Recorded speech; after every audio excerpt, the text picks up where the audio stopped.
Let's just take a look at some of our fundamental relationships. Yesterday, in the session that I gave on theology of the body, we talked a lot about marriage, and there I mentioned how everyone talks about the divorce rate, about 50% of all marriages ending in divorce, but I said, what we want to do is take a look at the other 50% as well. How are those marriages doing? The marriages that stay together, are they thriving? Are they happy? Do husbands and wives feel close to each other? And studies show that it's pretty sad on this side.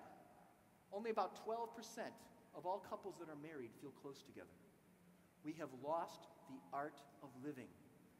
What about relationships between parents and children? How are those relationships? A number of years ago, I was invited to go speak at a men's conference about fatherhood. And I was honored, but incredibly intimidated, because at the time I only had one little kid who was a baby. So I'm going, I want to go to hear what you guys have to say.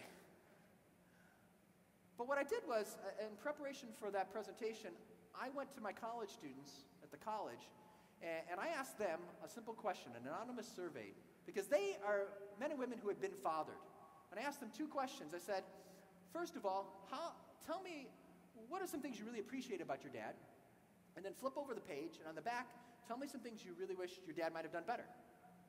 I collected those surveys, about 65 of them from a couple classes, and I went home that night and I read those, and they were some of the saddest things I had ever read in my life. I was in tears at the end of it.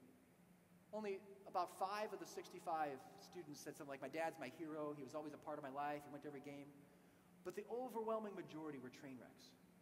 People said things like, oh, my dad provided for me, but he wasn't really around. I knew he cared about us, kind of, but he didn't really know what was going on in our lives. My dad lost his temper all the time. It was tense, always being around him.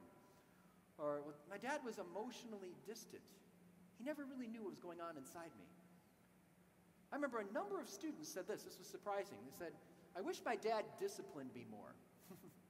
Wish my dad punished me. Mom always did that. If dad had done it, I might not have gotten into so much trouble. I wish my dad was the one that talked to me about pornography. I wish my dad was the spiritual leader in the home. Mom did all the religious stuff. He went to Mass, but he never really talked to us about his faith. Some of the saddest ones were when people said, I wish my dad hugged me. I wish my dad loved me.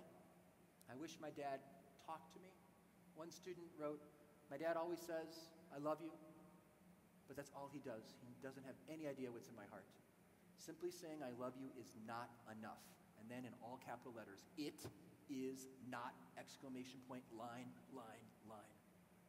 It's the voice of a woman or a man in deep pain. We have lost the art of living. We don't know how to live life well.